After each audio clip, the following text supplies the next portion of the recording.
What's up, everyone? Welcome to another edition of the Starlight Digest, a podcast bringing line talk and digesting Star Wars topics over 1,000 years. This is episode 191, being recorded on January 4th, 2023. It's a new year. It's a new Star Wars season. It's the same old crew. I'm your host, Darth Moocher. I've got Scott Solo here with me. Hello there, nerds. I've got Grand Admiral Franz. I'm not talking. Oh, right. I was on top and we went to break. Scott moved himself back up. I can't handle it. I'm staying right here now. I'm gonna shit upwards. We're going up at Scott today. Okay, you're right below me. You're good. I knew he couldn't handle it. He's like, no. I'm gonna get on top of Chris. It's a common where else common would dream. I need to be? Right. Yeah. For you audio listeners, it's a really good time to switch over to YouTube here. YouTube. But last but not least, we got Bootleg Joseph here. He keeps chasing his name there, Joseph. And I just realized I put Joseph. New year, new Joey. He's all formal now. He's wearing pants on the podcast. All of a sudden, I'm going to be Joseph today. New year, new Joey, right? Joseph, thank you. But so Ernie, the Fallen Fett, cannot be here with us today, and or Crystal. They are MIA today. But you have us, you have the Pit, and you have our Patreon. So Scott, take it away. Oh yeah, there is that little bit, isn't there now? Thank you, one and all, to all of our Patreon. I got new headphones. It's kind of weird because everybody's really muffled. It's different. It's muffled. Strange. Huh? You should have got better headphones. I know. No, they're like noise canceling, so I can't hear my voice, but I hear you guys. It's fine. Gotcha. So it's just weird. Getting used to it. Anyway, thank you so much to all of our Patreon members. Without you, I wouldn't have these nice Julie got me these for Christmas. So, but without you, we wouldn't be able to do this wonderful thing we call the Sarlacc Digest. So I would like to personally thank Eric Grubb, Nicholas Schaefer, Ryan and the Star Joes, Cliff, Don and Brady of the Escape Pod podcast on the Red 5 network. That's our network. Flavy Davy, formerly of the Nerds with Attitude podcast. Don the Dad Dorn, Mervine, Gavin Connor of the All Cure Holy Hour podcast. Brandon and Anya Epler, AJ from the Forbidden Panel, and our little pal Fanboy Mike. Nice. Thanks, everybody. Thank you so much. If anybody feels so inclined, a link is in the description below to join the special Patreons, the Sarlacc Patreons. But the Pit Crew. We also have our Pit Crew to shout out because they're chatting it up. I think they miss us. I think they miss Star Wars. I think they're back in the swing of things. Well, we'll find out in a minute. So Scott, go ahead and shout out our Pit Crew. I will do. We've got the Sabersmith in there. Hey, thanks for joining us, Sabersmith. Matt Logic 44, Gordon. Hey, Gordon, I haven't seen you at Target in a minute. Mando Mike, who is at work, but he's here. Hey, congratulations. I don't know what he's doing. Anyway, he's at work on the show first day. Woohoo! Well done. Got this job down. I'm going to shout out the Commander Academy briefly because he's also down there. He changed his name to Brandon Epler. So Brandon is back with us. Don the Dad Dorn's in there. Gavin Connor of the Holy Hour podcasts. Santo 1414. Jordan from Canada. Crystal E from my work. Hey, Crystal, what's up? And so awesome. Hello, everybody. Awesome. I love the Sabersmith's comment there. Do you see that one at 8:05? Yeah. So thanks for joining the live stream.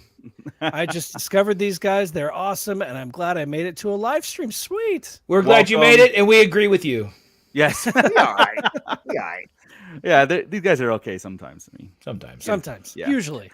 But guys. So I do want to say that we are 56 days away from Mando season 3. Thank God. Thank God. He took the words right out of my mouth. Last year we were.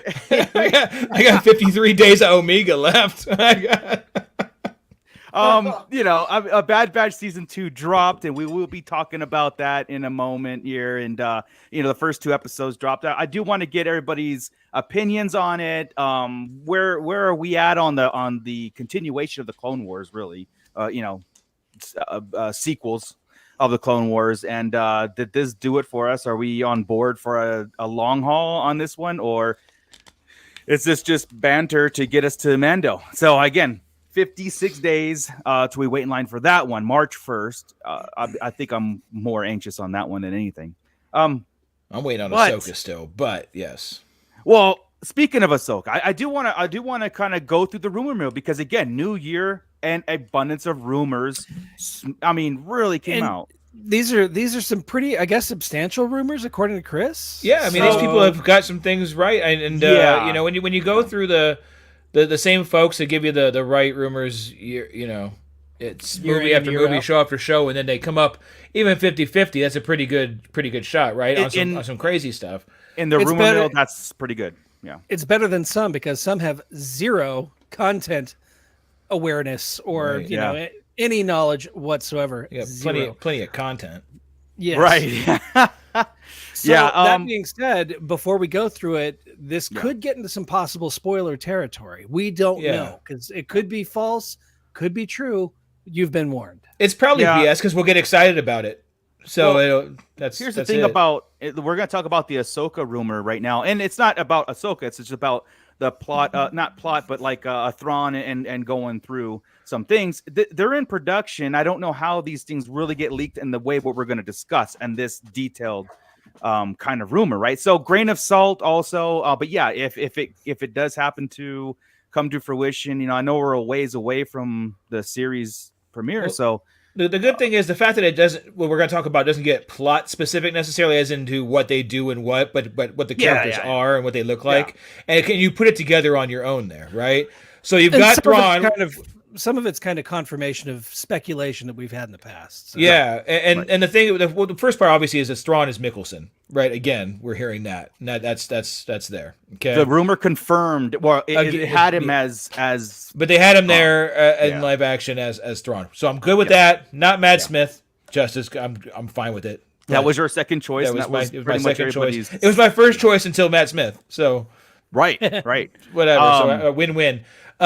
The second part was Ray Stevenson's character, and this has come up on multiple times, right? And so this one kind of just, to me, confirmed the other ones. Is actually playing. Go ahead. I thought he was attached to one of the other shows. I thought he was attached to Skeleton Crew. So whenever I read that he was actually attached to Ahsoka, that was kind of surprising. I like Ray Stevenson. I think he's cool. And if somehow you had heard that of Skeleton Crew, and if it's true, they could cross paths, because they're both talking about New Space in both the shows, right? So I guess it's going to get into plot, because I do remember something, because Thrawn. Okay, Stevenson is with Thrawn. He's an old Jedi. Right. So we're talking heir to the Empire right now. Okay. Right. So I'm not getting Windu, which has been our speculation for a long time. Right. So, but not getting Windu is fine if we still go the route of Sabayoth. Right. Hell, he could be Sabayoth. They might go directly in the heir of the Empire. I just didn't think they would do that. Right. Yeah. So that would be kind of cool if Sabayoth was some kind of, you know, out there Jedi, and he took him in and cloned him. That's who Ray Stevenson is. I'm totally cool with it. The next part of this that is kind of cool, right, is that some of the stormtroopers attached to Thrawn, not all of his troops, but he has a squadron of troops that have kind of born back from the dead, almost zombie-like, maybe clone type. We don't know, or Grievous type stuff. You know, they brought Vader back. They brought everybody back. But these guys had been jacked up, and now they're back in reforged stormtrooper armor, a la Kylo Ren. Gold and white. White with the gold trim. Yeah. Okay. Hang on a second. Stormtrooper armor doesn't do jack shit anyway. So what are they reforging? Are they just? I mean, it's intimidation plastic factor. Reforging the intimidation factor. Symbolic, right? Symbolic. Yeah. What was really cool? What I thought was really cool about that was how, and they were the rumor was discussing Night Sisters, right? And that was the other. Oh, that was the other piece. Yes. And this is how what it does to us. It's like, okay, Thrawn, Night Sisters, Stormtrooper Regiment, whatever. Now he's going to visit Dathomir and do all these things or whatever it is. That's what's kind of cool, because we've discussed this before, how we love different factions of Force users. Night Sisters is something that I thought was a great addition. Coming in, and I want to see it live screen, and I want to see this rendition of it too, because it's not going to be Mother Talzin, it's not going to be the Night Sisters that we know of. It's still on Dathomir, right? The planet is that. Well, we don't even know that. We're in New Space. Well, that's true. We're too. dealing with Yeah, a that's true, type too. of Night Sister. That's So that's true, the thing. too. They've Yeah, never really yeah. said we can't confirm that it's a Night Sister. It's a type of like a sorceress. Yeah. And I've also Right. heard that we're going to see the Force used in a way that is completely different than the way the Force has ever been used in live action before, which makes me think, okay, is this new space? Are we in the Ascendancy? Are we seeing Thrawn's Skywalkers, the way they use the Force to navigate the space lanes? Well, but that would be the unknown regions. What and is the new space? New space is completely different. Stuff we've never dealt with. It's stuff we've never dealt with in live action. No, they mean we've never dealt with. Thrawn exists. They've talked about the unknown regions. Thrawn's there. So it's it could have started there. Space. Well, it could have started, like I said, it could have started there and then ended up with this. Oh, and we've been in Exegol's Exegol's in the unknown regions. Yeah. But what to Scott's point is that I heard that too. Was this whole plot? It's this whole thing of new ways of learning about what Star Wars can bring us. Yeah. And to me, honestly, this is what was missing in the sequel kind of stuff. Like, not more of the same. Let's get a progressive story. And now I know that we're taking these 33 years in this time frame because I know Ahsoka is in that Mandalorian time frame to bring us these new looks and new factions and just I wouldn't say new Force using in different ways is very sequel, right? Because the sequels dealt with the Force way different than everybody else did. Let's put it this way: we had Skyping and we had the dyad. And there was some new abilities. Yeah. What the sequels Healing. did it was learning the Force without training. That's what it was, Fair. but it was still the same kind of thing. But how like the Night Sisters, like the Force was never used to bring back the dead as zombies, right? If Thrawn's she has Mother Talzin did, and I didn't put 2 and 3 together there for the Night Sisters. That made my day. It's not cloning; it's the Night Sisters bringing it back, right? And I'm all in for that. But there was something that we had talked about with Scott before, right? About there are certain things that sound. We're dealing with Filoni here, right? A lot of times, right? They sound really good and they work really good in animation. Mortis arc is an example, right? Will that work? Would that work in live action? Same as this, right? If you think about it, the Night Sisters did use their magic to bring creatures back to life in the Clone Wars. Yeah. So, I mean, this is not something new there either. So it'd be very interesting to see this in live action. And it gives us a Star Wars zombie piece, and that beats everybody else to the punch in live action as far as the big nerdy IPs, right? Right. Because that exists in both DC and Marvel, and none of them have gone zombie yet. That'd be kind of cool to get the Star Wars. Well, first. real Just Death animation. Troopers, like the rumored Death Troopers that were rumored to be reanimated. Oh man, if he had Death Troopers, Troopers and like Dead Troopers, yeah. Like wow. And this is what excites me about this rumor, and take it as you will, is that where we're in this new time frame where Thrawn is out there, the Empire's destroyer remnants out there's warlords, him coming back into the fray like as a figure and an army behind him, even if it's a squad behind him, like you said, his elite force, but then an actual. I'm hoping like a different kind of army, not stormtroopers, not Imperial, but like he's got this Imperial bodyguards and then something beyond. Just because it's the time frame makes sense, and it's not, we're not dealing with an Imperial like with the Thrawn trilogy. We're not dealing with so far. We're not dealing with like big Imperial fleets, Imperial remnants, and these are pockets, right? Yeah. So I want to see. Like in my own head, I want to see Thrawn come into the Ahsoka series as a figure, but familiar to the Empire, but not the Empire is what I'm getting. And it might end up being that way because I don't even think from what it says. Okay, plot wise, it says his main goal in life is to hunt down Ezra. Which is probably what he's using Ray Stevenson for, right? That's the Sabayoth / Well, that's Luke thing, right? That makes yes, dude, yes. Which is what Sabersmith points out. Apparently, Ezra and Thrawn are separated and have been for quite some time. And see, that's the point where we got to get to. That's the only thing that throws it off is what happened there. We go from in the Purgles, right, to all of a sudden they're separated somehow. Palpatine survived again. Because that we type of thing. we had thrown around the idea of Ezra and Thrawn being thrust together in this other region, Yeah. teaming up to fight their way out. Yeah. But it seems like we're not going that route. So Well, I'm very intrigued to see where we're. I prefer to if they can make Thrawn a big bad villain and not do an anti-hero move with him, what they've been doing in the books, kind of. Well, very much so. I would dig villain Thrawn again. Imperial I would too. Thrawn.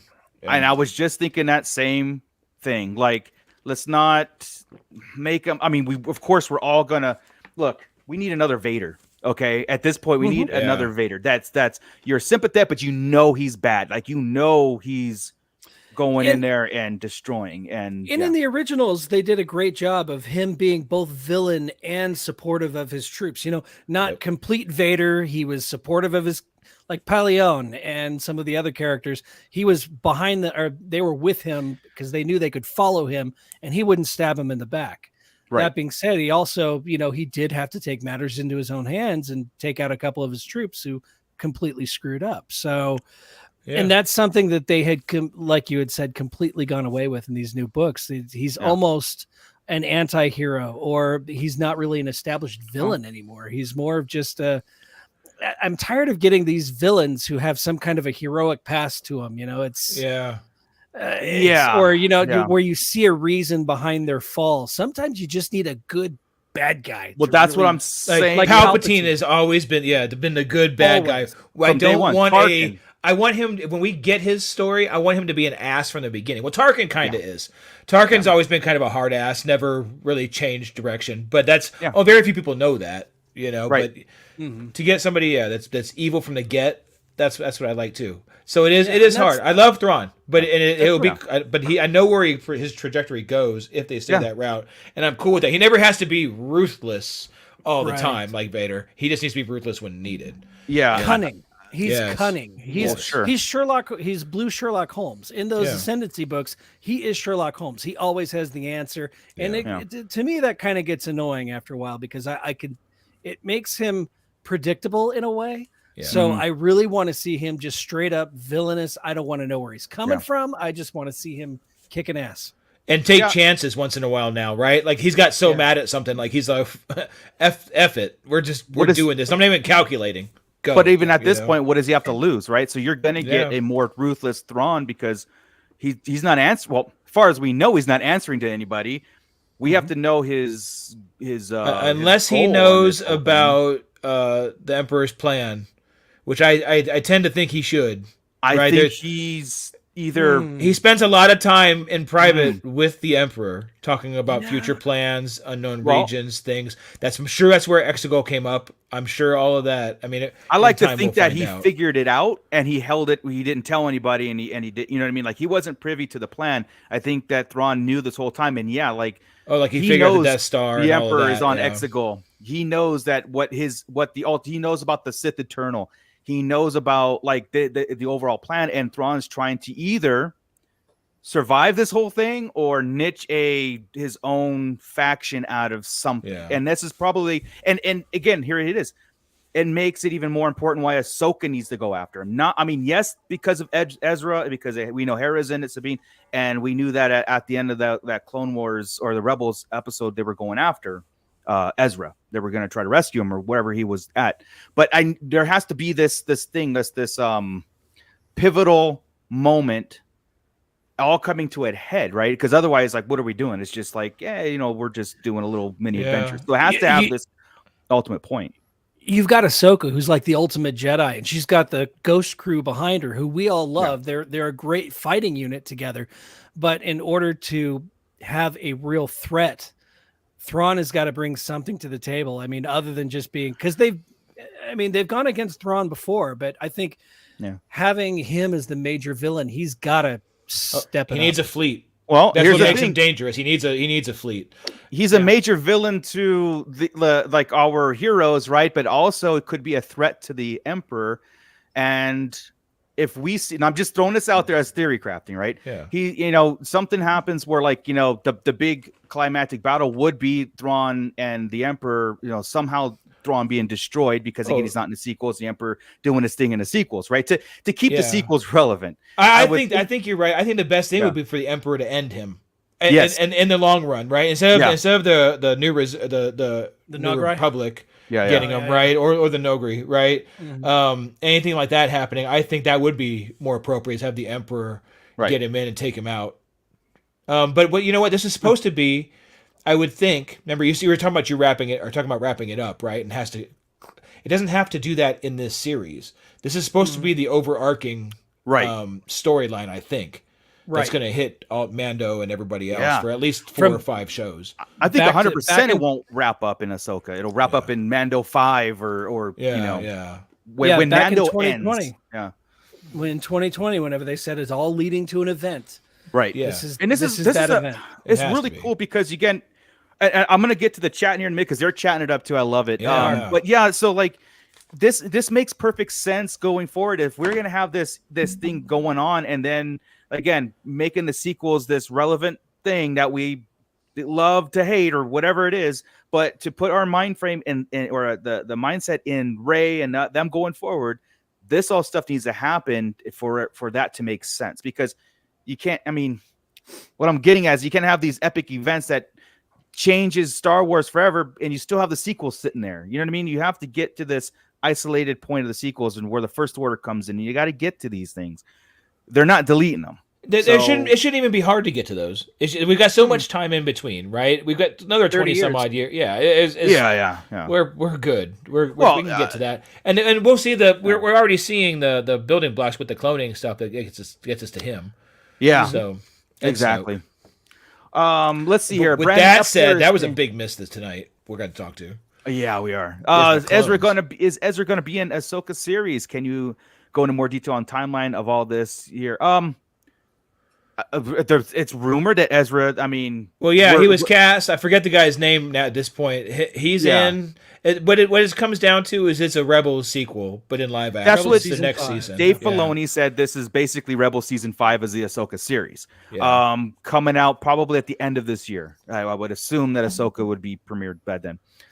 Time frame it goes right into what Mando season 2 was. About 6 years after Return of the Jedi. Yeah, we're in the same time frame. Mandoverse, but we're gonna get this whole separate things going on with. I think we're gonna leave Mando in our bubble, the closer to the the center of the Star Wars galaxy, and then Ahsoka, we're gonna have this event going on and the new space outer rim. Or plus flashbacks. Ahsoka's going to deal with flashbacks because the big rumor's been Hayden's still around, and you're going to get younger Ahsoka, different actress. With Anakin, and perhaps Hayden. I saw a picture of the rumored actress, and I'm like, okay, I could totally see that. Yeah. I could from there as far as her versus Rosario, but I still think putting Ashley in there as young Ahsoka and doing the makeup on her and letting her be the voice for young Ahsoka would be the freaking best thing. Great.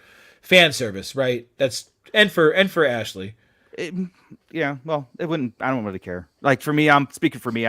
Ashley Eckstein in it or not, I don't care. It doesn't. She's the voice. She's the cartoon voice actor. Yeah, in it or not, but they're so consistent. Right. You get so many other people that are voice actors coming in live action. If you have a chance on a flashback to bring in Eckstein as Snips, why not? Yeah. And you've also got, you've got Darth Maul, who is always, it's not Ray Park's voice. It is, what's his name? I forget his name right off the top of my head. Sam Witwer. Sam Witwer. It's been Sam Witwer since who knows when, since the Clone Wars at least. And so there's nothing saying that Ashley couldn't come in and do an overdub, True.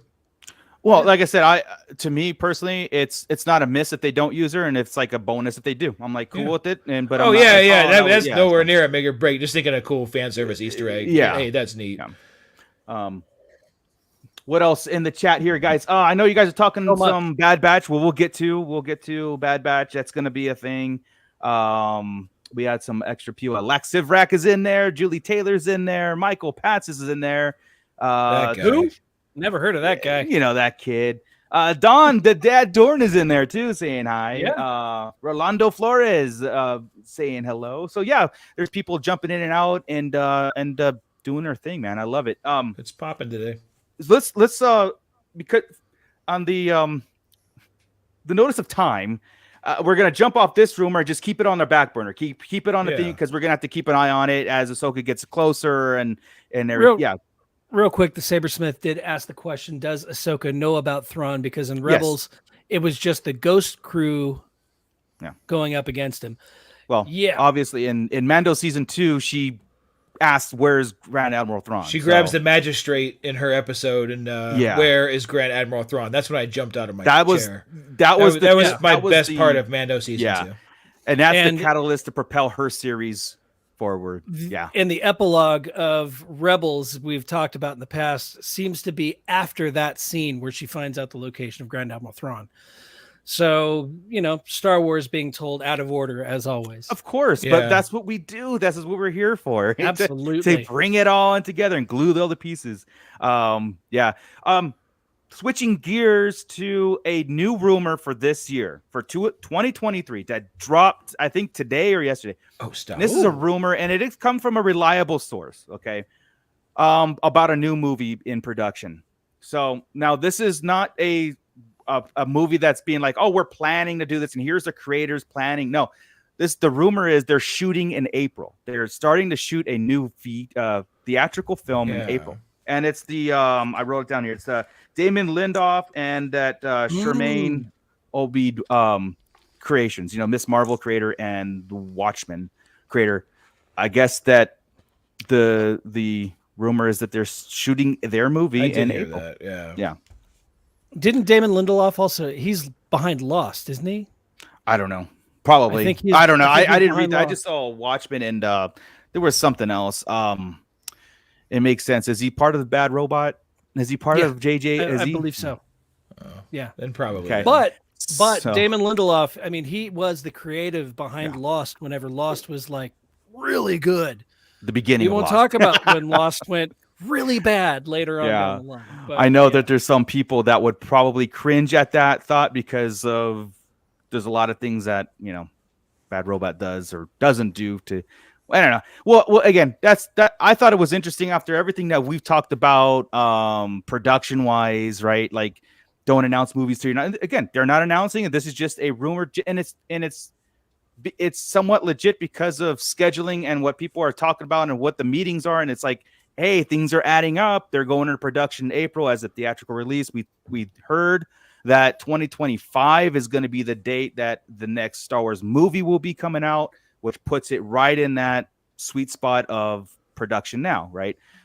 This one's sneaking up in that rumor mill, just like Skeleton Crew, because the source came from the guys who broke Skeleton Crew are breaking this one. So that's why that it's almost like a pretty good rumor to speculate that there's something going on. Also, the rumor time frame of this movie too is sequel era after Rise of Skywalker. So including characters from including Daisy Ridley. Yeah. So so that's again grain of salt, everybody. I don't know.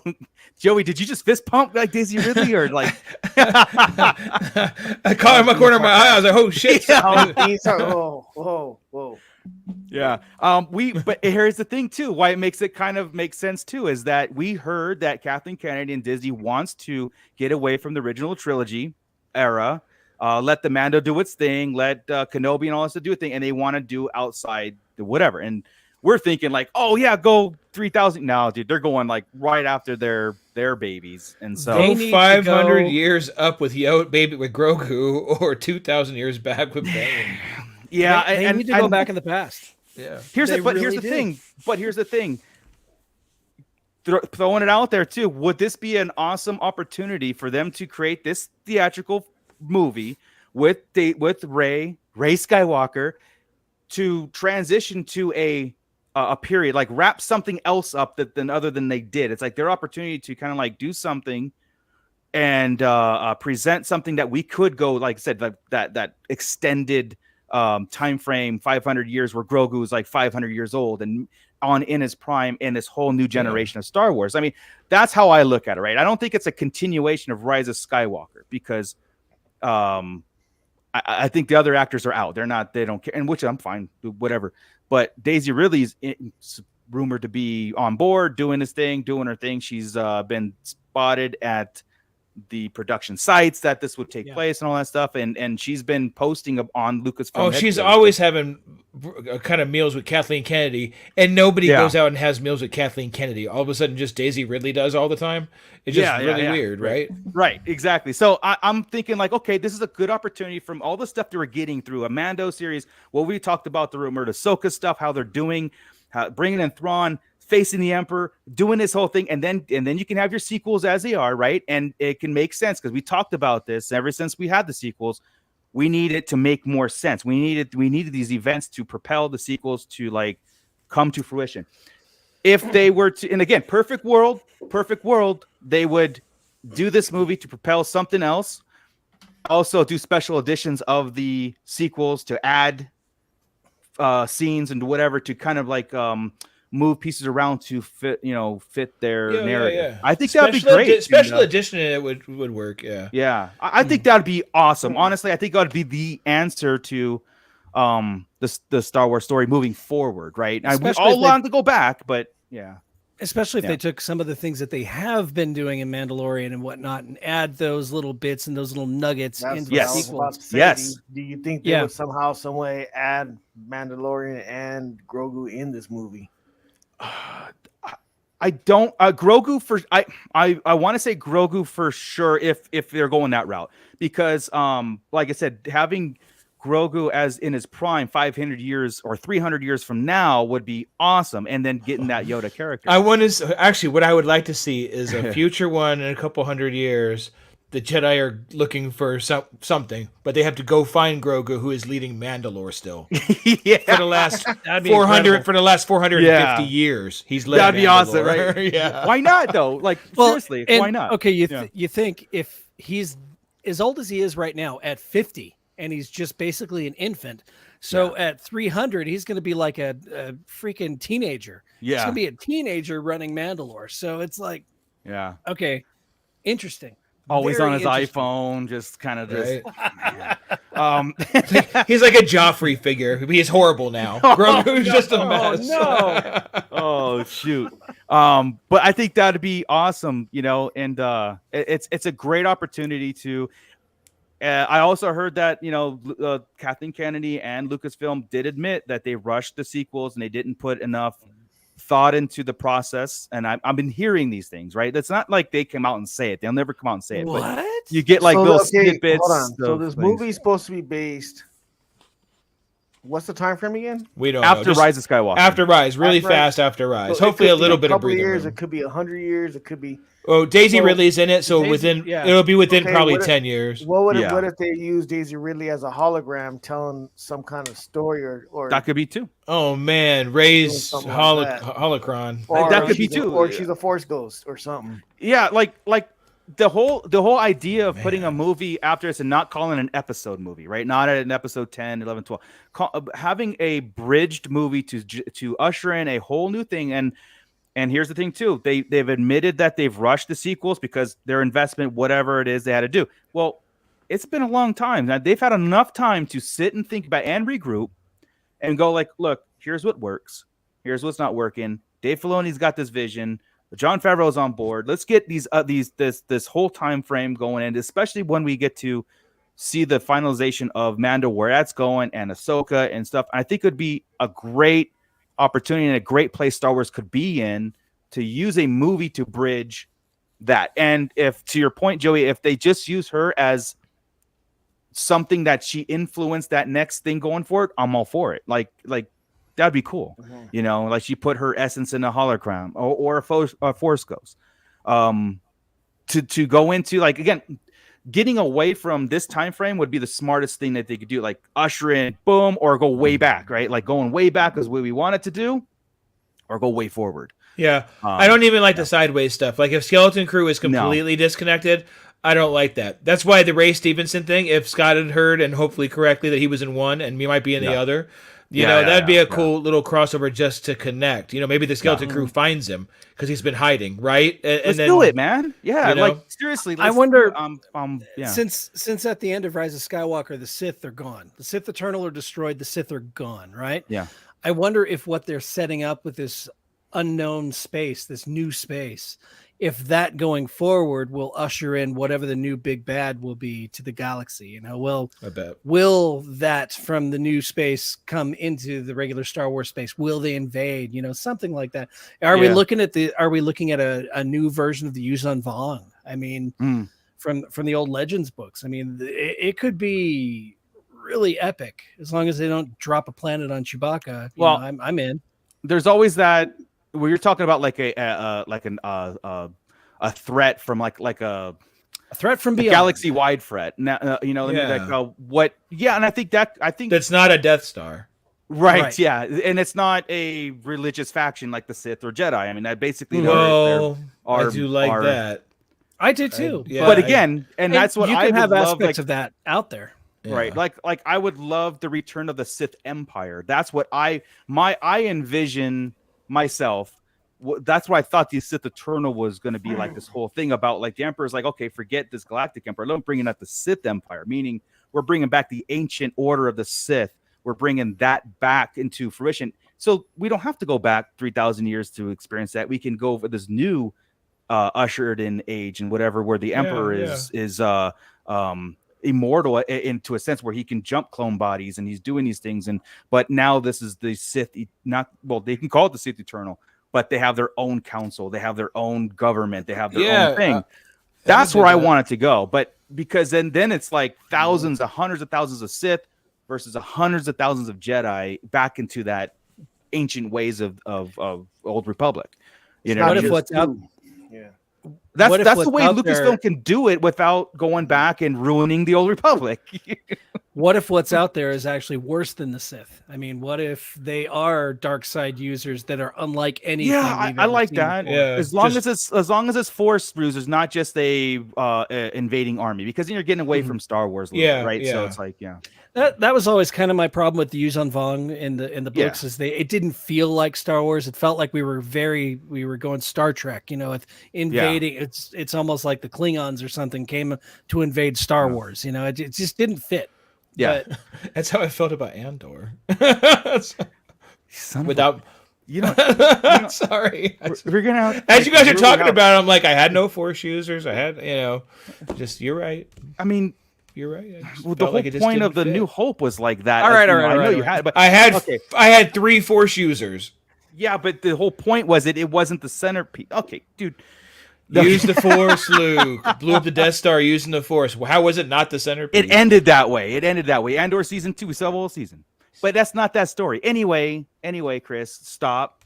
You're getting off topic. Oh. You're getting me riled up. Fight now. Let's go. He's getting hot topic. You're getting hot topic. But I think it's time to transition to the new features of 2023, the Bad Batch season 2 that we've kind of, dropped. But anyway, let's do this. Ooh, new interface with a new topic. Check that out, everybody.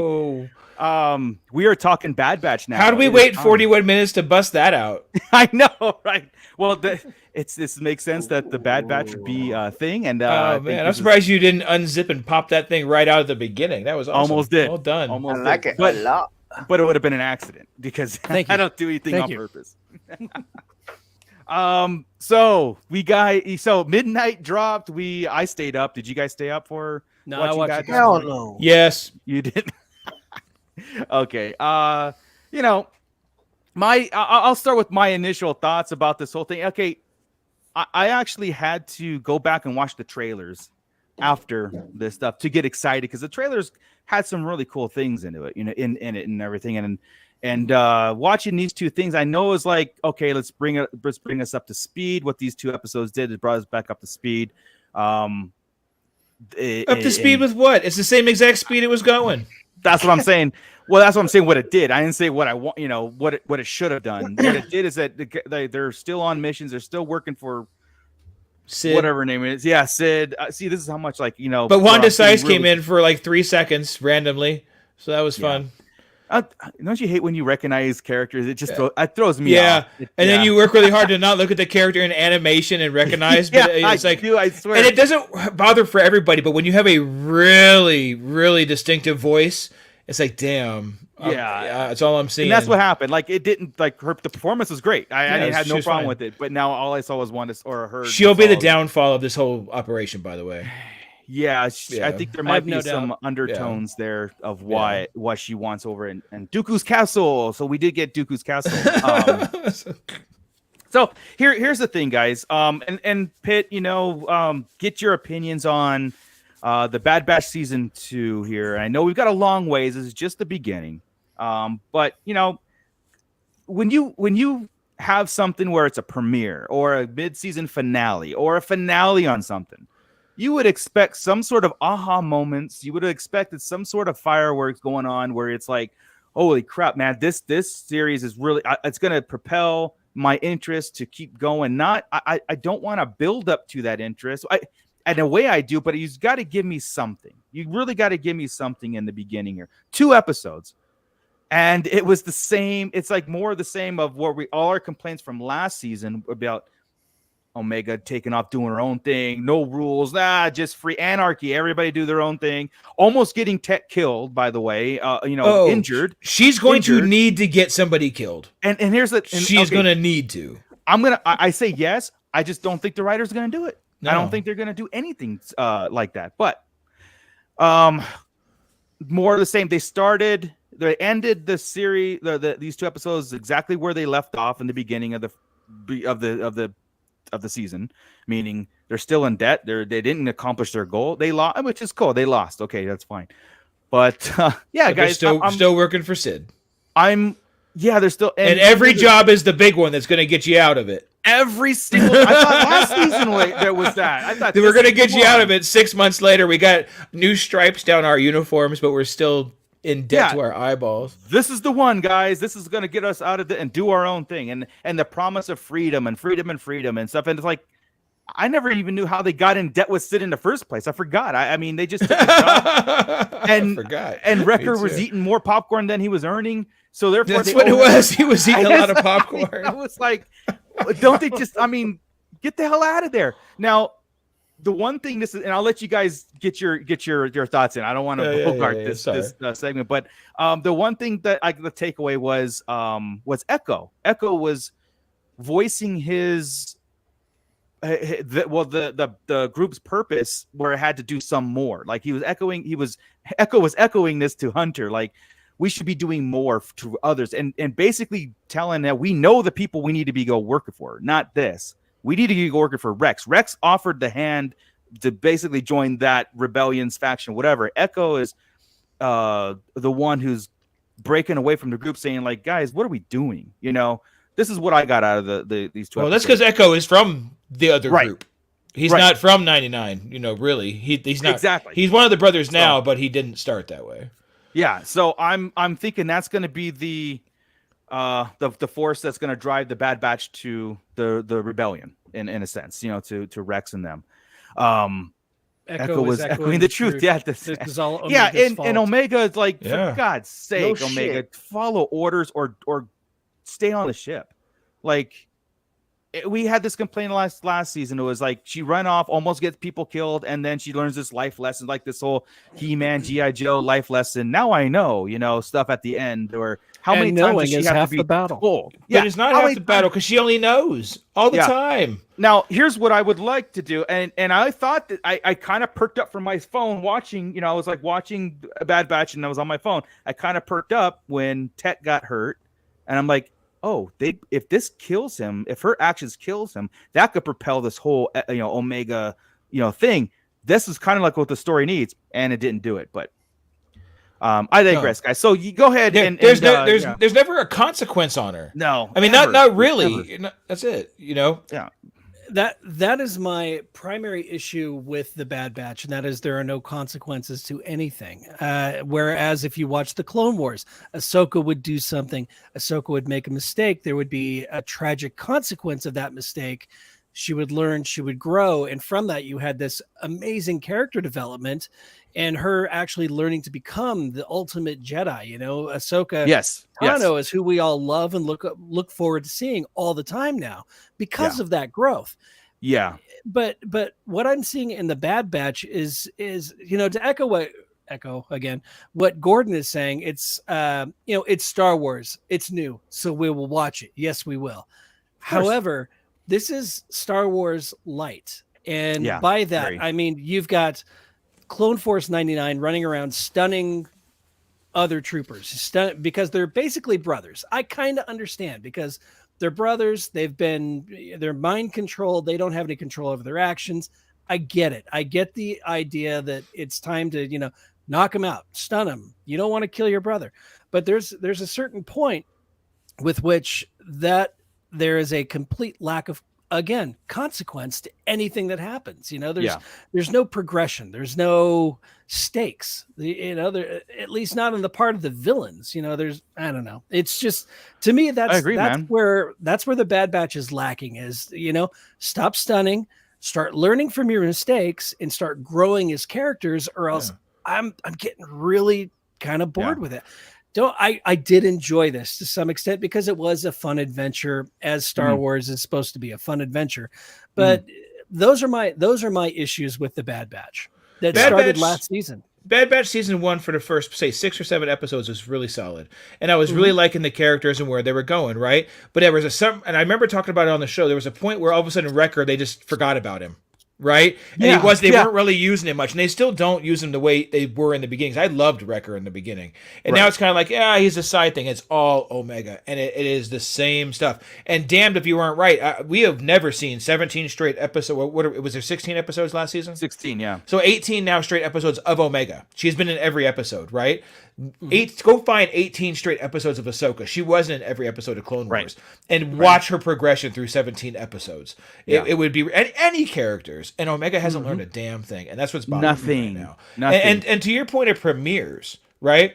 Star Wars, Marvel, DC, they're all getting in a really bad habit and pattern now. And at first I said, I go back to Peacemaker time and everything else when I said, this is how you do it. You got to do a multi-episode premiere if you're going to have a bad first show because you got to get everybody hooked.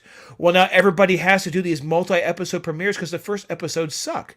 Yeah. Why do that? Why don't you just jump in, balls out, and go for it in that first episode? You don't need the 2 anymore. You just do a 45-minute badass episode and leave it going. But what they all do, and the really bad habit is they'll go for the entire 2 episodes, and you're kind of like, where is this going? And then you give me a minute or a minute and a half at the end where I'm like, there we go. And now I'm happy, and you can't do that all the time. It's like I'm getting real tired of that piece. Wondering, boom, there's Vader. Wondering, boom. Oh, now I got Rampart with Wilco, and that was a great scene. That was the best scene of the entire 2 episodes. Yeah. Sabersmith season 1 premiere was way better. Absolutely. You had Kanan in it. You had Order 66 happening again, but it was a different perspective. I was in the first third of that season, it was like, but then eventually I just lost interest. And what sucks is I expected him to after, because again, that whole season we were going down, then it was Mount Tannis, and boom, now we have hope. Right? Here we go. Let's touch Mount Tannis in episode 1 or 2 on the premiere here, and let's talk about this, where the cloners went. No, let's not even deal with the Empire. We're dealing with clones still. We're getting the same thing we got with the Clone Wars, though, in the negative sense, and that is, we are teased, this season, Darth Maul returns. You see him resurrected in the first episode. He doesn't come back until the season finale. Yeah, that can't happen. It's the same cycle. And, we love Dave Filoni. We do. He's a great storyteller, masterful storyteller, especially in animation. Right. But this is Dave Filoni. It's like, come on, dude. I even double-checked. I waited for the credits. I'm like, this is like, he's still involved in this. This is still a thing. Now, again, I didn't hate it. Yeah. It wasn't like the worst thing, but it just was like lackluster to a degree. Now, there's the thing is, I was sitting here. Luke watched it with me, right? My son was here, and we were watching it. And I said, "Here's the deal, man. As soon as that war chest went down, here's what's going to happen, Luke. They're going to say we need to leave it. They're going to walk off and leave. She's going to say, but no, we need to get it. They're going to say no. They're going to walk away. She's going to come back and say, I'm going to get it anyway. And they're all going to get in a heap of shit, and they're going to get her out, and there's not going to be any problem." I explained that to him on the couch. Yeah. Right? Yeah. And as soon as it started happening, he looked at me. He's all, "Do you hate this show yet?" And I'm all, it's not a matter of hate, man. It's just recycled, and it keeps doing it. It's serious. It's like, and you're right. she's going to continue to do. Well, I say we're talking like animated characters are real, but she's going to keep doing it because nothing's happening. If her actions got tech captured or killed or whatever, then it would be like, hey, But here's the thing: her actions got Tech severely injured. I mean, he had, his leg is all screwed up and everything. By the next episode, his leg is going to be fine. Oh, he'll be on to the next mission. There will be not even a mention of it, and it'll be 2 weeks have passed. That's the Bad Batch for you, and that's unfortunate because the Clone Wars was not like that. Yeah, because they have a cool set of characters, a really cool set of characters.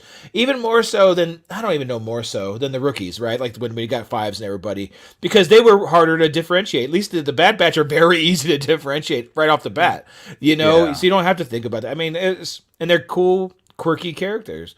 Yeah, I don't know, whatever. Hey, I liked Wilco. Yes, I liked Wilco the whole time. You know what that felt like, and to your point about the stunning and brothers and how they're under mind control. What that showed me today, especially in the last minute, was it wasn't mind control. They're just doing their job. Right. Right? They're literally just doing their job at this point. Because when he said, I won't falsify something, his morals are there, talking to a superior officer that basically is mind controlled him, we think, right? Yeah. You'd think he would just do whatever. Good soldiers follow orders. Right. He's not. He's still a good guy. So him chasing down the Bad Batch is strictly him being a soldier and doing his job. And again, we talk about the humanizing soldiers and everything else. That's what they're doing. These clones aren't bad. That's why they're studying them, I guess. Well, that's why when we get into the conscripts, it's different. Like I'm hoping that they switch from stun to blaster when they're actually facing stormtroopers rather than and that'll come because you see it in the trailer. The next version, right? Not quite stormtroopers. It's like the next piece. That'll be cool. Yeah. Yeah. Mm-hmm. Joey, what's up? Are you like Omega more now than last season or what? I know she's your favorite. Okay. Buckle up, everybody. I just binged the last 2 weeks. Well, not binge, but been on a binge play with God of War because I've been off of work the last couple week or so. So Omega. So God of War is almost the exact same storyline as Bad Batch because you got this rebellious young son that goes off and wants to help everyone and drags Kratos and the other characters with him, and they always end up getting either entrapped or in some kind of trouble where they got to fight their ways out of it. Yeah. And it's the same thing. They go to these dwarves to get their, to do different missions to get your armor upgraded, your weapons upgraded, but you're always going back to these same dwarves to get more money, more weapons, but you got that pesky little kid that's just always getting you into some shit. Well, Bad Batch and Mando both watch like video games play. Oh yeah, both of them. The side mission stuff. Mission of the week, boom, boom, boom. Let me gain some arm. Mando, that first season, man, was a straight video game, dude. It was like Bounty Hunter. Let me do this mission. Let me get my knee pad. Let me do this mission. Let me get my cauldron. Boom, boom, boom, and. So, Brandon, I did like your Mario analogy. With Bad Batch, and it's always gonna be is Omega. Yeah. I know she's the center of the story, and dude, how much? Here's the thing, Joey. It's okay for her to be the center of the story. Just stop freaking not listening to everybody and being a brat. Not learning. She's a kid. Somebody smack her upside the head and get her to straighten up. It's about time someone just takes off the belt and just handles business, dude. Well, I mean, like I said, to that whole analogy and everything, if that's I guess is the problem. If that is the Bad Batch's MO and that's their purpose of the show, then that's what it is, right? We were expecting growth. We were expecting a little bit more progressive in a story. Any show should expect that. This isn't like we're talking about Resistance. This is the direct sequel to Clone Wars, which is edgy and well told and had things going on. They had bad episodes too. Don't get me wrong. Yeah. Oh yeah. And here's the thing too, dude. We're in a time frame that you can't just be out there in the same armor that you were in the Empire with, out there doing different, just painting. Like you can't. They added a stripe, Marco. They can't be recognized. Like completely different. That guy has an orange stripe. The other one did not have an orange stripe. I mean, hey, if glasses work for Clark Kent, then Well, what I'm saying is you're not in a safe time frame in Star Wars. You're not safe. You're out there doing missions. You're out there doing jobs. It's got to catch up to you at this point. we saw Kenobi series, we saw and everything is dangerous on every turn. They're hanging Jedis in the street on Kenobi. They're, you know what I mean? They're hunting down and I mean, this is like a very, very desperate times and dark times. So to be that, like, we're out there doing our thing, we're getting our money, we're doing our thing, but we're not dressing differently. We're not trying to blend. I mean, we're really not trying to blend in. And these guys are at this point within still a year of Order 66. Much less time, I'm sure, but within a year, they should know more worried. All of them are wanted men. Getting chased by crabs. I mean, at this point, they're all wanted men, and they keep going into the lion's den every episode, right? They keep going face to face with their own clones, or I mean, their own kind. Oh, and didn't we fight those crabs in Fallen Jedi? I think on a beach planet. We didn't know what planet that was. That was a beach planet. I'm gonna have to go back and look at it because I think that is exact Kashyyyk? Reference to it. Yeah, it was. It's not. Yeah. Oh. But I'm just like, okay, the continuity or the difference in things, and again, if you want to sell toys on these things, that's okay, fine, whatever. I mean, you get 6 Bad Batch figures of the original Bad Batch, and you got these 5 with the stripes, and then you'll get they'll finally smarten up and be their own characters. I just like this. These are the small things that kind of bug me because Wrecker and Hunter were identified because of their armor, not who they were. It was like, that's 99 Clone Force 99. Yeah, that's Clone Force 99. How can you tell? He's got a 99 right here. I know. He's got a big old I mean, 99. even Wanda Sykes called out Hunter's face tattoo. It's like, you didn't really kind of like anticipate this whole being a fugitive thing, but and it was just, again, it's nitpicking, but at the same time, Star Wars deserves some sort of a continuity break or some sort of thing, like if they don't, 2 things: if they don't change their look, and if they don't go from stun to blast or to kill on their weapons as they're facing troopers. I mean, come on, guys. First off, they're not trying to stun you. You know what I mean? They're like they're full on trying to kill you. And you're stunning everybody, and that's was like the first thing I noticed. I was like, we're not past that. We're not past this. Yeah, I don't know how they can do such great things in certain things and then just kind of lay an egg in others. Do you know what we did right after watching these 2 episodes? Luke saw, he's all, "What's Tales of the Jedi?" I'm all, "Oh, hit it, dude." We watched all the Tales of the Jedi, and he was like pumped on all of them. He's all, "Wow." I'm all, right? And he just sat through the Bad Batch with me going, "Huh." And then he watched that. I'm all, "This not that hard. They have the stories in them. They have the way." Same creator. Yeah. Here we go. I mean, at least after every episode, have a lesson learned segment, like at the end of Masters of the Universe. That's what they do, but it's the same Omega's lesson. It's the same. At least have that, like showing Omega saying, "This is the lesson I learned today."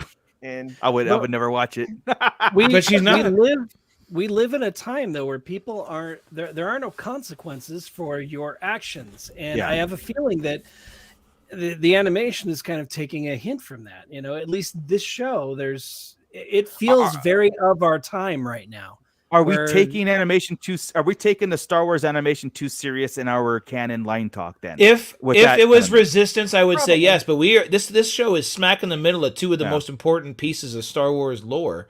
But also coming off Clone Wars was very adult driven. I mean, very Star Warsy. Rebels had some very Star Wars moments, like consequential moments. So, and so again, to counter what I just said, that Bad Batch, you can't treat it like a softer version of this. And in both Clone Wars and Rebels, we had a lead that was a child. We had a lead that was a young adolescent that grew and learned. And if that's the case, good point. Ezra too. Go 17 episodes with Ezra and see what happens. And if that's the case, Scott, and if we fast forward in 3 years from now and there's Bad Batch season 4 and we get Omega, who turns out to be this, like, we do a 180 on her, like, oh my God, all these things, and we go back and watch that, because I can't watch a young Ahsoka. I can't. I told you, everybody annoying knows this. As hell. We're running off and doing all these things and all that stuff, and we're kind of I think that's what it is. We're repeating this again to a character that we're not that vested into. Like Ahsoka, we got vested into pretty well quick as being Anakin's Padawan. But you also saw growth by season 2. 100%. And again, this is the beginning. I had to go back. Like I said, I went back and I watched the trailer again just to kind of like look at the like kind of a bigger picture. And I went, okay, this is whatever. But it didn't kick off with a bang. It didn't get me excited for next week. But at the same time, I'm hoping that when this is said and done, you put it on the shelf. It's like, dude, this is actually kind of like necessary. Yeah. I hope we forget this talk. Honestly, Yeah. Because I feel like we end up probably at least half the time bashing on something, right? Yeah. And that sucks. And we're always making excuses for it. I'm just like, just make it cool. And I guess I can just sit back and enjoy it for what it is and just look at it episode by episode. But I don't even think the episodes were great, right? No, they and weren't. Again, and to your point earlier, the villains, right? We need another Vader. There was no true villain in here until Rampart shot Wilco. Again, clones, brother on brother, isn't a scary villain to me. Yeah, and they deal with like the crabs. I'm tired of those. To me, are video game fodder, right? I don't get worried about it unless you get that big creature they had in Clone Wars, right? Which, by the way, has never come back into play. No, the Zilla Beast. Zilla Beast. Yeah, the Zilla Beast, and the Emperor took him to the cloners, right? To mess with him and to test him. So they wanted his armor for what? I don't know, but I hope that someday that just pops back into play, and you're like, what the hell? I think, he just forgot about it. It's like you had a 3-episode arc on that Zillo Beast, and it was literally like the biggest thing they've had to deal with in Clone Wars, and they never. Sabersmith. The next episode is called Solidarity Clone. Maybe that's where it kicks off. Yeah, I'm hoping, like I said, if this is Filoni's way and the Bad Batch's way to kind of like get us re-familiar with the storyline and all that stuff. Okay, we're settling for that, right? And that's what we're talking about. We have no choice like, now. Right? Yeah, exactly. We're in it. We're gonna watch it. This isn't like Willow where I stopped watching it. I'm not watching it anymore. I was just gonna ask you how Willow was. No, forget it. Just done completely with that. I saw the first 2 episodes. I haven't gone back. Yeah. Same. I'm done. But with this one, there is more. We're more vested in Star Wars than anything. And again, with that trailer, there were some promising things in that, and where they left off. We still have it. We know there's going to be Force users in it because Gunji is going to be in it, right? You know that's going to happen. Cody. We know the Emperor. Cody's going to happen. The Emperor is going to happen. We're going to deal with Tarkin again with Rampart. We are. And Rex is going to be in it. Yeah, become corrupted. When did he become a real Imperial? I mean, season 1, he was just like in the background. He wasn't even. He didn't. They just kept talking to him. Tarkin kept giving him orders. Yeah. So now he's trying to impress Tarkin, like, or at least not get caught by Tarkin screwing up. Not impress him, but then not get killed. That's true. Covering his tracks and everything. But yeah, see, everybody agrees with Willow. Not everybody. Sabersmith, oh my God, no, with Willow. Gordon Skulski gave up on Willow too. Yeah, I can't. I don't understand those headlines. Willow's the spectacular that the fans have been waiting for. Wow. People are either easily thrilled or just do it for the headline. I saw a tweet today that about back to Wanda Sykes here. Oh, Wanda Sykes and Bad Batch is just incredible. Shut up, dude. She said like 14 words. Get out of here. There was the end. All I last was minute like was the most incredible thing in that episode.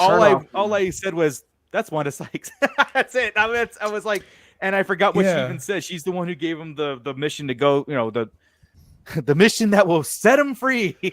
But she was given, but she's also in the secret now, which again is where it's going to come down to, is she's going to hose them over. Yeah. It won't be Sid. I was wondering what was going to happen to Sid. But they're still obviously going to work with her, and that's what's going to be that's how they'll get away from her. Yeah. What was kind of cool is going to Dooku's castle and seeing his office, if you will. And then when they when Omega opened one of the crates, I was just like when we talked about in chat, I was expecting like a Sith relic. That'd be so cool. That's the miss there. Something would have been like, because if you're in Dooku's castle, which we've been before in Clone Wars, but you kind of want to inspect it for for Easter eggs, right? So you want to go through it and you want to see Sith symbols, holocrons, things like that, either boxed up or on a shelf. That's a miss there because Dooku's castle should be badass because he was like he was really into the prophecies, really into relics and stuff. That should have happened. That would have been really cool. So you just mentioned Tales. I was like, this would be a great opportunity. All they saw was credits and jewels and stuff like that. And then they talked about like, this is how Dooku didn't just rob his home planet. He robbed everybody's home planet to fund his confederacy, right? His separatist movement and stuff. But go back into like the Tales of the Jedi and you see Dooku's growth or his growth on what he's done. It was so ideology, driven. And it was so like, I believe in this cause. The Jedi, I can't go down this path. When he fought Yaddle, that was his switch. It doesn't make sense that he was this warlord thief kind of doing stuff. It doesn't make sense that he would hurt Sereno. Yeah. Right. From anything. That would have been a stronghold, if anything. I would have thought mean? Like, so. The whole point about Dooku and the Separatists, the Confederates, was to be isolated and their own people, not a oppressive government. Yeah, you know what I mean. But they did establish though that the Dooku in the novels, the Dooku was removed from Sereno, of course, as an infant. Didn't really know his family fortune. Didn't really have a tie to that place. And whenever he did come in, he basically came in with money. So I mean, he didn't really have a tie to that world other than being born. But there. he did talk about it, and when he went there, right? And he did end up going back to live there, and he got rid of his family so nobody would be in his way. I guess hard to tell. I guess he would, I just didn't find him. I didn't see him as one to do that. But he was about to be an Imperial for all intents and purposes, right? He's going to work for the Emperor, so why wouldn't I assume that? I mean, Sith is all about personal gain. I mean, it's all about personal gain and power. Yeah, I get that, but with Dooku was, to me, it's just a little bit different. Like I think he joined. Dooku's a weird amalgamation of characters. He doesn't really. Yeah, it doesn't really like he joined because I think it was almost like the lesser of two evils or something, like I'm joining a Sith to get my eye, because he struggled along a lot with the Jedi's teachings, and he did go along with the Emperor's Sidious's teachings, right, and everything, and he did go along with it. But I also believe, like, I kind of like get this picture of Dooku as like, I'm not a full on. I have the Sith, creed on my tattooed on my forearm kind of stuff, where he's in this mode, but also he sees this other grander picture or whatever. I don't know. There's just something different about it. It's not like Darth Maul. Darth Maul was like he's Sith for a purpose, like for a legit, well, I guess so was Anakin when it came down to it. So 100%. Like I said, when you talk about Darth Vader, I mean, he's got the title of Dark Lord of the Sith, right? But is he really like Sith ideology? No, I think he's Imperial. I think he's Empire ideology versus a Sith. Palpatine was Sith ideology. Rule of two, doing this stuff. I mean, Anakin said it in Attack of the Clones. It's about order. It's a means to an end for them. You know what I mean? Well, for Anakin, he was like, somebody should tell people what to do. And Padme well, was like, well, that's what we do. And he's like, no, I mean, let's do this. God, you're right. That was such a great movie to pull from too. I respect that, and I think that was a perfect use of Attack of the Clones. That's awesome. But it has the coolest shit, the best quotes, everything. It was just executed poorly. I destroyed that quote, by the way. But no, but we all understood it. We did. But Dooku, though, we saw why he left. I mean, we saw the reason why he decided to leave. But he struggled with it. You know what I mean? It wasn't he did struggle with it. It wasn't. I honestly think that he would not have fallen if Qui-Gon would have lived. If Qui-Gon would have survived, I do not think he would have taken that final stride. I tend to agree. To the dark side. For him, it was grief. For him, I think he would have left the Order, not joined the. Agreed. Not join them, right? Yeah. For Dooku, it was grief. For Anakin, it was desire, necessity. Yeah. He'd already joined him. Who? real quick, it was when he said he wouldn't have joined him. He'd already joined him. He'd already removed Camino from the thing. He'd already set the clones in motion. He'd already got rid of Sifo-Dyas. It was all already done. But I think that happened right after he found out that Qui-Gon was dead. No, it was the first scene in that episode. It was the very first scene. That happened before Phantom Menace, because then he went and talked to him about seeing Darth Maul on Tatooine, and then it went to the funeral after it clicked, which was the tree scene. Watching that yesterday got me all teared up. And that's where I love that scene. And that's where I see it, Chris. Dooku's turn was his confrontation with Yaddle. But he'd already turned. He'd already done the clone stuff. I think. Yeah, I think he could have been brought back. You're right. If I think he was doing all these things, but I think that in his head he was like that struggle, but that turn of I am 100% on board with this. Because he knew about Palpatine, he knows about Maul, he knows about everything. Because when he went up to Palpatine, he's all, "You let Maul kill him. You didn't have to." Yeah. He knows Darth Maul. Yeah, 100%. I think he he's in the thick of it. But that transition to be like the point of no return for Dooku was that fight with Yaddle. That's where I see it's for sure. There's no redeeming after. He went. There was no redemption for him. He was on board with this plan. But the fact that he didn't get Sithed right there, right? He wasn't. You are, Darth Tyrannus. He was already Tyrannus. Yeah. Not until no, because they've already got the clones going, so he's probably already got Jango, and he was Tyrannus. I think after that moment, like I said, that after the fight, the confrontation with Yaddle, that's what ushers us into episode 2, and that's where he was a Darth Tyrannus. That's when he got his. That's when he got his title. Jango says, "I was recruited by Tyrannus on whatever." That's already happened. Gotcha. I gotcha.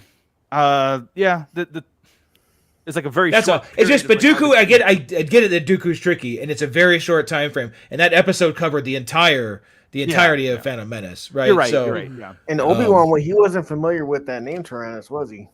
When he told him, no, he didn't. Yeah, he didn't put 2 and 2 together. He didn't put 2 and 2 that he was being held. He thought he was being held by Count Dooku, not by Darth Tyrannus. Yeah, because he knows him as Qui-Gon's master. Yeah, And I do love that nod too in there when he said, "How are we getting the Tales?" I'm sorry about taking it to the Tales of the Jedi, to the really good animation that has great story. Never apologize, man. But I do love when he said, "I would love to meet him one day. You always speak so highly of him," and then he pulls back to it, pulling from Attack of the Clones, which is obviously where you should pull. Yeah. Exactly. Well, anyway, guys, we'll see what happens next Wednesday. We'll see what Hopefully happens something good, damn it. Give me something. Give me some Imperial stuff. At least Andor gave me some inside Imperial stuff. You gotta movies do really good about focusing on 3 different things. Andor did really good about going from Cyril to Andor to some, jumping around. We were on the Bad Batch the entire time. Yeah, yes. Like I said, 2 episodes, I figured, okay, the first one, when it ended, I'm like, all right, we'll wrap it up real nice and then get into some meat, right? That's why we're getting those 2 episodes. And you're right. Why couldn't that just been a 40-minute episode and just call it the spoils of war, whatever you want to do? That could have been it done. But no, I mean, that they have a benefit of the doubt. This is the fan that's wanted. He has it laid out in the way he wants it. The way it's going to be told is going to make sense at the end. That's what all right, cool. But at the same time, I'm bored, man. This is entertainment, believe it or not. I know it's more. I want to watch him at midnight, but I have to want to watch him at midnight. Yeah. Well, being 20 minutes long, whatever. You know what I mean? The Sabersmith, where's Captain Hauser? I hope he didn't die. I don't think he did. I think he's still with Hera's family, I believe. Oh, yeah. Who knows? You're right. Like if we weren't just stuck on the Bad Batch, maybe we can get these kind of ongoing, simultaneous arcs. Hey, do you think Rex will be? We haven't talked about Rex will be in Ahsoka. Yeah. Oh man, I hope so. That'd be amazing. Yeah, I mean, but are we getting Tamura Morrison with the fake beard, old with the beard, like we saw in Andor, right? Or in Kenobi, right? Yeah, I want that, dude. Here's the thing. That'd be cool. I want, and it makes sense in the story too. It just makes sense. Oh, especially if it's a Rebels sequel, bring them all. right? Yeah. Zeb will be the surprise when we get to see Zeb. That would be amazing, like Yeah. live action, dude. But Yeah. if you think about this, like the clone, accelerated clone, 6 more years added to it. We saw him in the Battle of Endor. He was old then. 6 more years added on that. How old will Rex actually be? And he's a G1. So Yeah. So I mean, Yeah. is this? I don't know. We'll have to. It'd be cool as a reference at least. bringing Zeb into it, the planet where his people ended up in. I forget what they called the name of the planet. But wouldn't it be? I know it was really tough to get there. It was practically impossible to get there. Wouldn't it be interesting if that was also in this unknown space? And Yes. The whole reason why they're there is because Zeb's people are under attack again in this unknown. That'd be awesome, dude. in this new space. New space. Thank you. It I would keep be calling cool. it unknown regions, or It's a mess. It's starting to get messy. You know what? New space bothers me because it feels like, isn't there a Star Trek term close to that? Or maybe not. Okay, good. Oh, phew. Yeah. Maybe it just felt Star Trek-y. I don't know. Yeah. So- Right. Yeah. We're going. I to the ordered my final atlas frontier. to check it all out to make sure it's not something else isn't in there, so I can map out where everything's supposed to be. Yeah, dude, it's getting really crowded here now with these new regions in this one galaxy, by the way. So Well, it's a universe, man. It's infinite. We're gonna always get to new space. as long as they don't I end know, up but here. we're only dealing with one galaxy. Remember Yeah, I that. guess, but I mean, you gotta keep going further, Well, you know, right? our galaxy. What's the last thing that happened in Game of Thrones? When Game of Thrones, what's east of King's Landing? You I don't know. The map and stops that's great. there. And that's how Let's go. Of course. Yeah, yeah. You got me. But there's I'm with something you. there. We just don't know what it is. No, it's cool. The writer of Game of Thrones, he'll write it in about 40 years. Right. He'll figure it out in about 40 years. What's going on? Right. That was the TV people that figured that part out. That wasn't even him. They're all just go east. We don't know. We don't know. Meanwhile, he has a whole thing about the Eastern Voyage in the last book. He does. Oh. Speaking of which, though, all of Game of Thrones, except for House of Dragons, has been put on a definite hiatus. So all of Like the all the plans that they spin-offs? were making, all the spin-offs have been canceled Why? by Warner Brothers and HBO because of the Warner Brothers, man. Warner Brothers is and HBO. They're in a heap of shit right now. They just can't. It's like DC because of course they're restructuring all of Warner that. Brothers, yeah. Right? That's all Warner Brothers, and they canceled the Batgirl show, the movie. It will never see the light of day because if they declared bankruptcy on it, and if they did, they could get sued. They could. Yep. Yeah, We'll never see that. Even on accident, we won't get that one. no. It's a good. complete disaster and shit show. So Yeah. And, But don't you have faith in it changing around right now? At least a little bit of hope. I have hope. yeah, in DC. that's what I was do. just getting at. Like I was Yeah. kind of like, I hate to see anything be, people lose job, all that kind of stuff in the fandom and in the pop culture world, I'm like, if you want to scrap all of DC and start from the ground, I'm like, yeah, no problem. Where do I sign? You know what I mean? The thing that sucks though is that with the Batgirl movie, we had Michael Keaton coming back as Bruce Wayne. We had sometimes rumor it just sometimes it was sounds filmed. better than. But it could have been bad. it could have been bad. He's going to be but, in Flash, though. He's going to be in Flash Which- anyway. I don't know how don't it's coming see- out. I don't see how that is still happening I don't either, man. Because I still man. think it's the movie that has to happen. to reset everything. Yeah, Yes, but that that's they've already gonna be got the it there. This is last- our ticket out. We have to play this Well, card. if that's the last thing that happened, then this whole new whatever, Warner Brothers needs to restructure. I'm with it. I'm cool with it. And even if this Flash version doesn't happen, but they do have to have some sort of like Flashpoint movie and then kick off a new era of DC. I'm all for that, man. But unfortunately, Game of Thrones spin-offs were also a casualty of this restructuring. So Now they did say that they're not canceled. They're just on hold till whenever. But it's this whole Game of Thrones universe they were putting together, right? There were games, there were animations. Now, Snow wasn't on the list of things that were put on hold.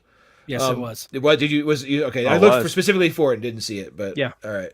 Yeah, Kit Harington has been put on hold also. All right. Yes. So That's fine because I wasn't too caring about that anyway. But House of the Dragon, as long as that one's there, the Sea Serpent, that I'm one's kind of still bummed going. about because I really started to like Corliss, so that was going to be kind of cool.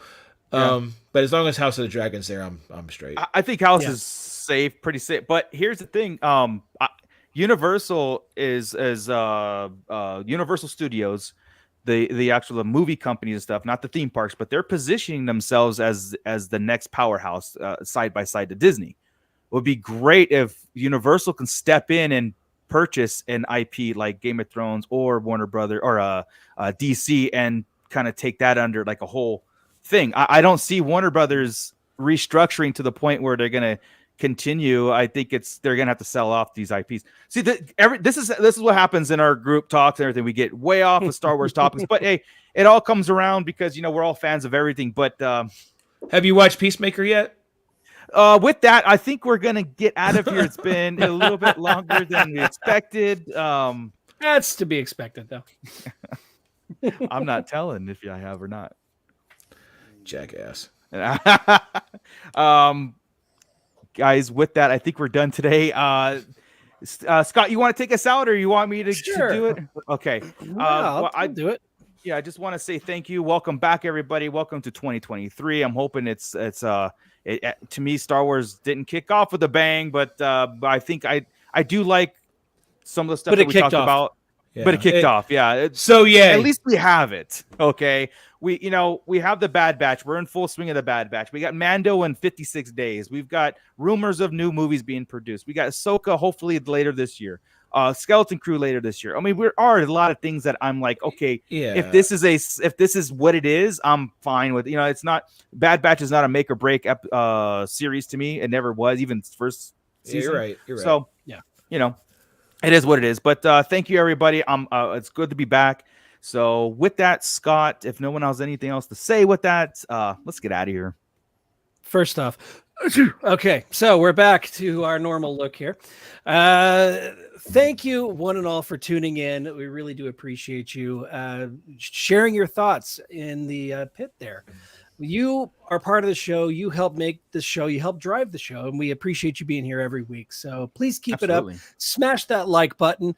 We got to come up with something better than a Wampa Stomp, I think, eventually. I don't know. But in the meantime, Wampa Stomp that like button. Wampa Stomp it. Subscribe if you haven't so. Like if you haven't so. Tell a friend if you haven't so. Welcome to everybody that's new to us and all our veterans and our audio listeners too.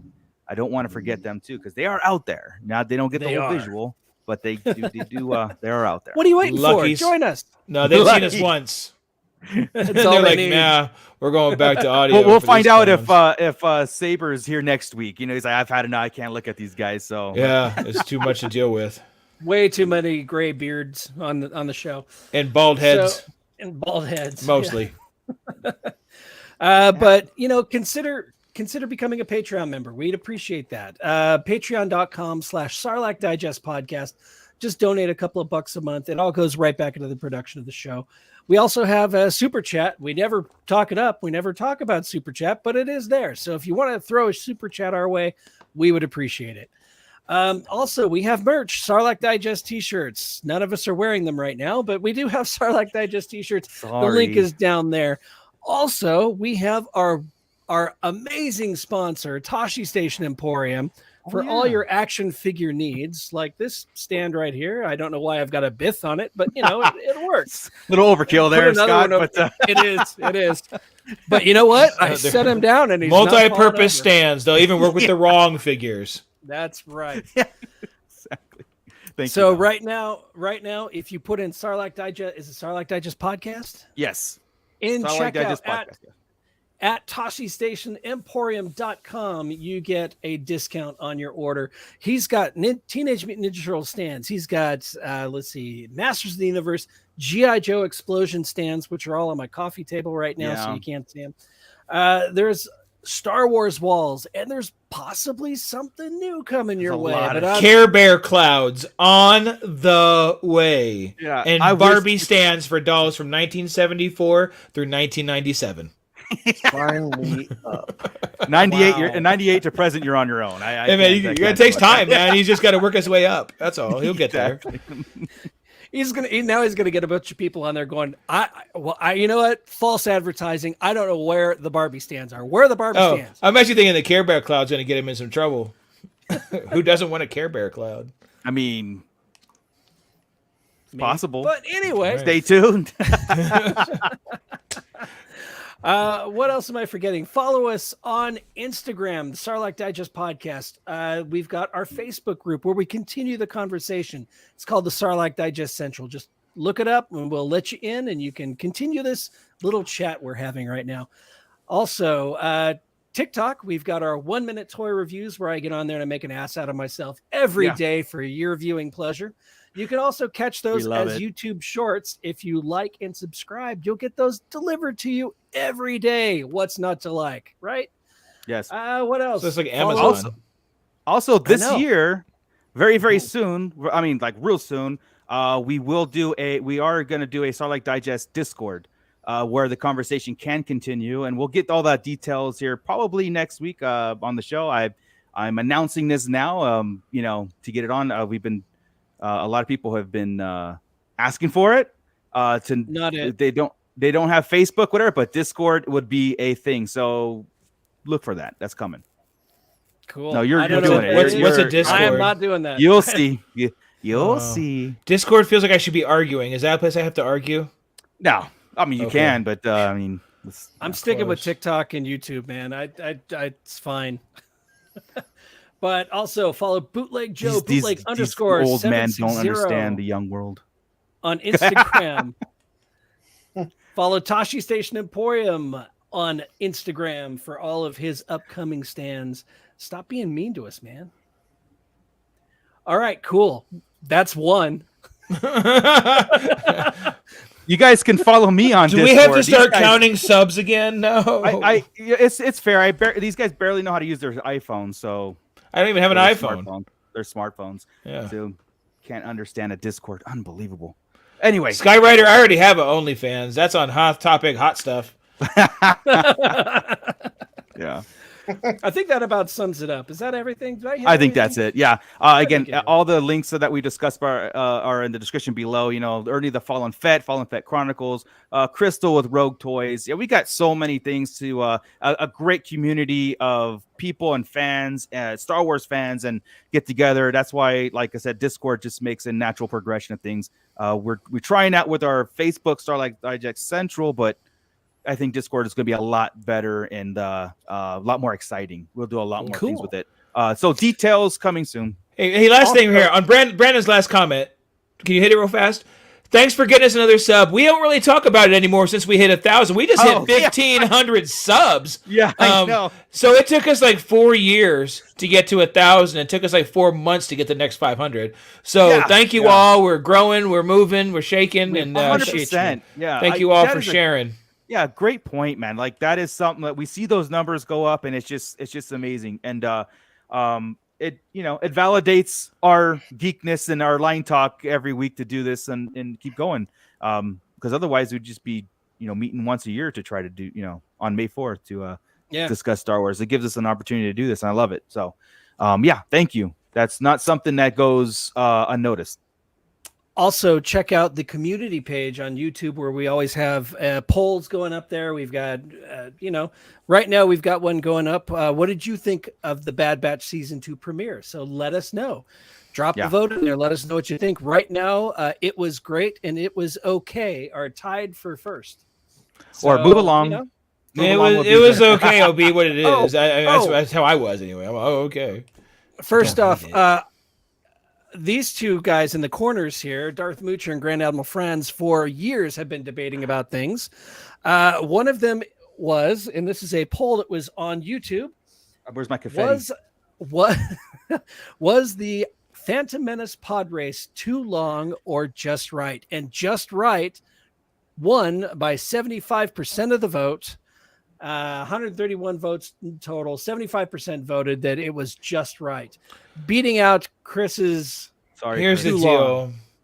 Wait, I deal with the public all the time, and I understand they don't know how to deal with surveys. Sometimes they don't understand the actual question. Wow. So I figure we probably had a few of those. Some of our people drink a little, maybe toke a little, and they probably just missed out. They missed the button. I get it. It's cool. They misunderstood the question. The wording was funny. Oops. Oh, was it? Oh yeah, totally screwed me up. I might have hit. The bots did it.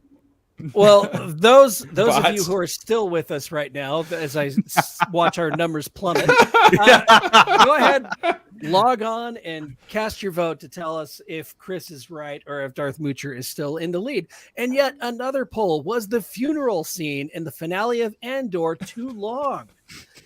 79% of the vote said no, it was perfect the way it was, and 21% said yes, it was too long. I'm always Chris. I told you this years ago when we met. I'm always right. Like, Look, you don't get it yet. I just tell you the truth. Everybody else wants to be nice to Star Wars right now on our page because everybody's awesome. And I love Star Wars too, guys, but sometimes too long is too long. You know, just like pull this back a little. episode. This episode is running too long. It went This- 30 this- minutes this- too long. This episode is dope. Yeah. All right, guys. Whatever. Yeah, amazing. With that, I can't wait for other future polls where I win. I beat out Chris, and I mean, I can't help that people are wrong. I just whatever. I don't. We'll come up with a few more of their arguments to put up there for you guys to vote on. So There are plenty. There are plenty. But somehow we're still friends. So, all right, guys. With that, we're out of here. Scott. keep it nerdy, everybody. Bye.